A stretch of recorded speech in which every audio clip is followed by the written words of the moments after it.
Being a massive squad released by the Reggae Boyz coaching staff, they call it a watch list squad for the 2 upcoming World Cup qualifiers against Bermuda away and Trinidad and Tobago at home.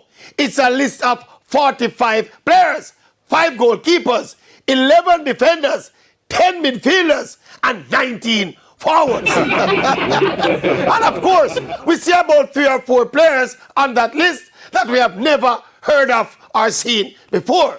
So question, with just over a week to go before the start of the final round of games, and instead of us having a settled squad of 25 or 30, we are releasing a watch list of 45 players with 19 forwards. What are we doing? What we are doing? Steve McLaren and the Jamaican coaching staff, without even realizing it, they are flirting with the possibility of wasting a golden opportunity for Jamaica to qualify for the World Cup. This idea of releasing a massive watch list just days before the qualifiers start is a sign of confusion.